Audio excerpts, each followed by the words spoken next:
Hey guys, देखो आजकल की जो खबर आ रही है, डोमेस्टिक की जो खबर आ रही है, वो मेरे हिसाब से लगता है कि सही नहीं है। क्योंकि कोविड का अगर आप देखोगे तो 3.15 हो चुका, मतलब 3,15,000 से भी ज़्यादा, मतलब इतनी तेज़ी से अगर बढ़ रहा है तो मुझे लगता है कि देखो पूरी ग्लोबल का खबर सही है, ग्लोबल मार्केट का खबर सही है। लेकिन ये जो खबर है ना, ये मार्केट को मतलब कर सकता है भाई, हलचल ला सकता है, उसमें हो सकता है कि मतलब थोड़ा बहुत आपको नेगेटिव इंपैक्ट देखने को मिल जाए। अब ये जो है पूरा कहानी स्टार्ट होता है और खत्म होता है केवल कोविड से। लेकिन मैं आपको बताना चाहता हूं, कोविड की वजह से बाजार में गिरावट तो देखने को मिल सकता है, लेकिन इसको आगे बढ़ाने वाला मतलब इसका कोई दवा भी होगा। देखो भाई, किसी भी बीमारी का इलाज हो ही जाता, आज नहीं तो हो ही जाता। और कोविड का भी वैक्सीन या मेडिसिन बस आने ही वाला है। बहुत सारे ऐसे कंपनियां जिनके पास सब कुछ है, बस मार्केट में वो क्या कर रहे हैं कि अपना प्रोडक्टिविटी बढ़ा रहे हैं। अगर आप देखोगे गिरते मार्केट में तो कैसे कैसे खबर आ रही है, देख सकते हैं। लगभग 21 आवर अगो, लगभग 21 घंटे पहले ये चीज आपको बताया जा रहा है, जहां पर 10 stock to buy now that could be, यहां देख सकते हैं, कुड मेक यू रिच,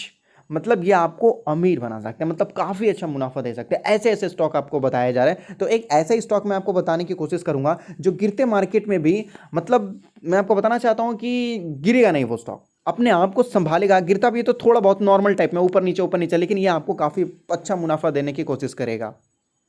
तो वो कंपनी का अगर आप परफॉर्मेंस वगैरह देखना चाहते हो अभी रिसेंट का, तो पिछले एक सालों में इसने लगभग 50% का रिटर्न दिया। भाई एक साल में अगर आपको 50% का रिटर्न मिल रहा है तो बहुत बहुत आउट परफॉर्म है। इससे ज़्यादा 1% भी नहीं सोचना चाहिए। अगर इससे ज़्यादा अगर आप सोच रहे हो तो हो सकता है कि मन में लालच हो। क्यों? क्योंकि स्टॉक मार्केट है भाई, यहाँ पर आपको एफडी करवाने के बाद मिलता है केवल 5%, वो भी एक साल एफडी करवाने के बाद मिलता है आपको 5%।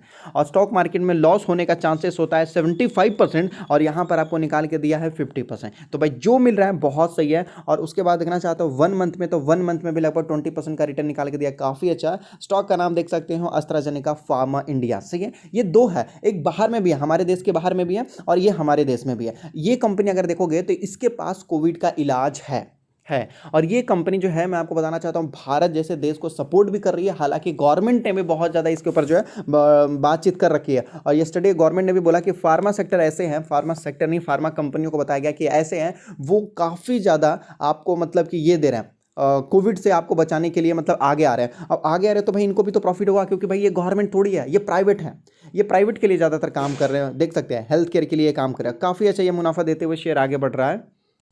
और अभी अभी जो इसका शेयर का प्राइस चल रहा है देखेंगे तो यहाँ देख सकते हैं लगभग 3,904 रुपीज़ के आसपास, 3,400 है। चलो सही है, अगर इतना भी है स्टॉक का प्राइस तो मुझे लगता है कि यही वो स्टॉक है जो मतलब आउट परफॉर्म करने की कोशिश करेगा। भाई फंडामेंटली, टेक्निकली या रीजन, चारों तरफ से अगर आप देखना चाहोगे तो ये स्टॉक पूरी तरीके से बेस्ट है। और लंबे समय में देखिए, इसको जो एक और कंपनी उसने भी काफ़ी खास रिटर्न दे रखा है। और सबसे बड़ी बात तो ये आपको थोड़ा बहुत करेक्शन पे देखने को मिला। देखिए जब से मार्केट में आया तो धीरे धीरे ऊपर गया था, फिर आपको गिरावट देखने को मिला, फिर देखिए धीरे धीरे ऊपर गया था। कई बार देखो, अगर ध्यान से देखोगे तो कई बार देखो गिरावट है, ये first, second, third, fourth, fifth, गिरावट होते रहता। सही है, गिरावट होते रहता। और फाइनली अगर आप देखोगे तो यहाँ पर ये बड़ा गिरावट हुआ, ये बड़ा गिरावट हुआ। ये मुझे लगता है 1 मंथ में इसने जो है बड़ी गिरावट का इसको सामना करना पड़ा। सही है, तो ये जो गिरावट है अगर आप देखोगे, ये जो यहाँ यहाँ से यहाँ तक का जो गिरावट है, अब इसको रिकवरी करने की कोशिश करेगा पूरी तरीके से। अगर देखोगे तो कंपनी यहाँ पर देख सकते हैं, इंट्रिंसिक वैल्यू से current price is more than intrinsic value आपको बताया जा रहा है। मतलब देखो भाई, अगर स्टॉक आउट परफॉर्म कर रहा है तभी इंट्रिंसिक वैल्यू से ऊपर जाएगा। अगर आउट परफॉर्म नहीं कर रहा, कंपनी सही नहीं है, या देखो देखो वही लोग आपको ज़्यादातर बोलने की कोशिश करेंगे जिनके पास ऑलरेडी हिम्मत है। जिनके पास नहीं है वो तो नहीं करेंगे, है कि नहीं? उसी तरीके से कंपनी के पास उतना एबिलिटी है, उतना एबिलिटी है इसके पास, जो मेडिसिन है या वैक्सीन वगैरह जो भी है, इसके पास उतना एबिलिटी है कि ये आउट परफॉर्म करके दिखा सकता है। इसलिए ये करेंट प्राइस से ऊपर दौड़ रहा है। सही है, एफडी से तो आराम से भाई आपको अच्छा खासा रिटर्न देता है। हाँ, डिविडेंड वगैरह नहीं देता है। एंट्री पॉइंट अगर देखोगे तो नो, यहाँ देख सकते हैं, not a good time to invest, stock is overbought zone. मतलब समझने की कोशिश करो, स्टॉक ऑलरेडी ओवरबॉट जोन में है। सही है, करेक्शन होने के बाद भी। और इसके पास जो जो अभी जो कोविड की वजह से ये आउट परफॉर्म करने वाला ना, उसका एक अलग ही रीजन देखने को मिलेगा।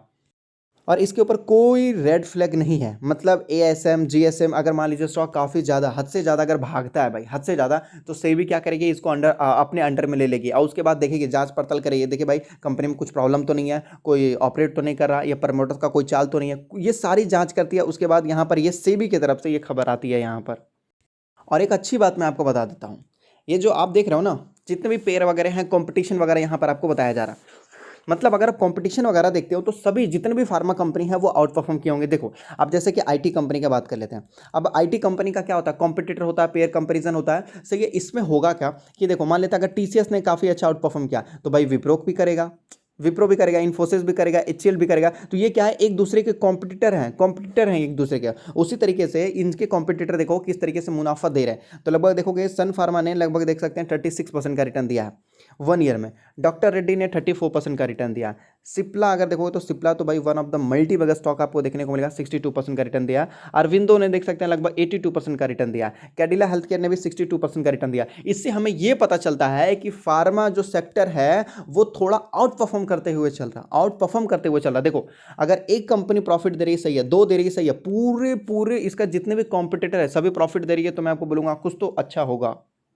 और यहाँ पर इसके प्रॉफिट के बारे में बात कर लेते हैं। ये है रेवेन्यू, ये है प्रॉफिट पे देखेंगे तो लगभग पहले 20 करोड़ के आसपास था, फिर 25 हो गया 2018 में, 2019 में 54 हो गया और 2020 में देख सकते हैं 72 करोड़ के आसपास हो गया। मतलब अगर 2070 से देखते हैं तो कंपनी ने देखिए अपने आप को 5 गुना करने की कोशिश कर रही है। अभी 72 आपको बताया जा रहा है, 2021 में देखिएगा तो लगभग 90 या 100 तक ही पहुंच जाएगा, 100 तक ही इसका प्रॉफिट पहुंच जाएगा। इससे होगा क्या कि 2070 से अभी 2021 तक ये कंपनी अपने आप को 4 से 5 गुना कर लेगी।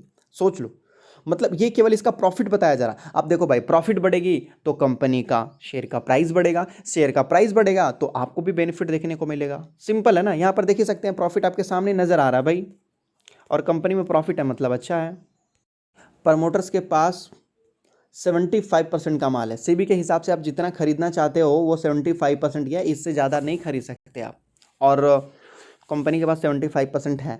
बाकी म्यूचुअल फंड वालों के पास 1% के आसपास है। डोमेस्टिक वालों के पास बस थोड़ा सा माल बचा हुआ। फॉरेन के पास लगभग देखेंगे तो 2.5% के आसपास है।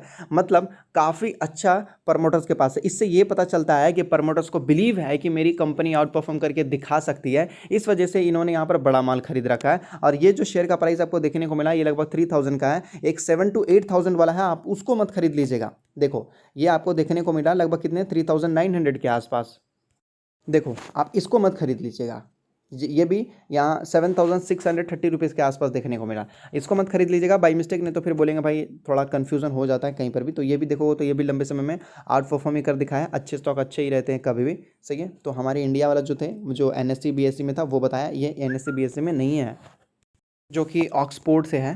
अब यहाँ पर देखो तो एस्ट्राजेनेका का यहाँ पर देखो लगभग 19 आवर्स आपको बताया जा रहा। तो ये देखो अब ये चाहे जो भी है, देखो भाई 100% कोई भी इफेक्टिव नहीं दे रहा, 100% कोई भी इफेक्टिव नहीं दे रहा, लेकिन फिर भी है एस्ट्राजेनेका अपने तरफ से पूरी कोशिश कर रही है। देख सकते हैं यहाँ पर भी आपको देखने को मिला लगभग 19 आवर, यहाँ देख सकते हैं 14 आवर। तो ये क्या है कि वैक्सीन में अपना योगदान दे रही है भाई किसी भी तरीके से, मतलब ये अपने आप को संभाले। लगभग 14 आवर है, तो ये वैक्सीन लगना स्टार्ट हो चुका।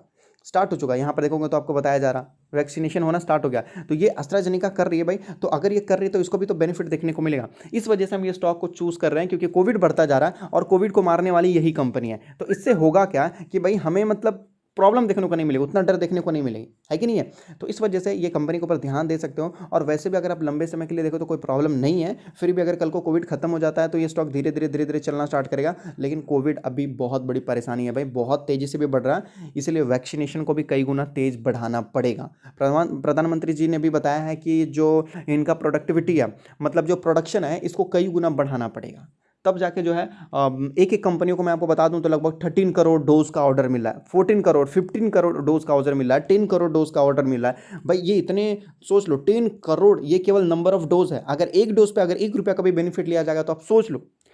अगर ये तो एक नॉर्मली मैं आपको एग्जांपल दे रहा हूँ, अगर मान लेते हैं 10 20 50 रुपया भी अगर लिया जाता है और ऊपर से कोविड का जो वैक्सीन है उसका शेयर उसका प्राइस भी बढ़ा दिया गया, जो वैक्सीन या मेडिसिन वगैरह कुछ भी लेके जाते हो तो उसका प्राइस बढ़ा दिया गया, तो दोनों तरफ से ऐसी कंपनियों को बेनिफिट देखने को मिलने वाला अभी के हिसाब से अगर देखो। नहीं तो भाई कोविड तो है जो अच्छे अच्छे निफ्टी 50 के स्टॉक को भी गिरा देगी। टाटा मोटर हो गया या बैंक HDFC बैंक हो गया, इंडसइंड बैंक हो गया, जितने अच्छे अच्छे रिलायंस वगैरह ले सकते हैं, तो ये सारे चीज़ को ये कोविड जो है गिरा देगा, लेकिन फार्मा सेक्टर को शायद ही गिरा देगा। तो मैं आपको बोलूंगा एक बार आप ऐसी चीज़ों पर नजर डाल के देखो आपको क्या सही लग रहा है और क्या गलत लग रहा है करके। ऐसे नहीं कि ब्लाइंडली किसी भी चीज़ को जाना और खरीद लेना, नहीं, एक नज़र आपको देखना है अपने हिसाब से, उसके बाद खरीदना है या फिर बेचना है आपको किसी भी चीज़ को।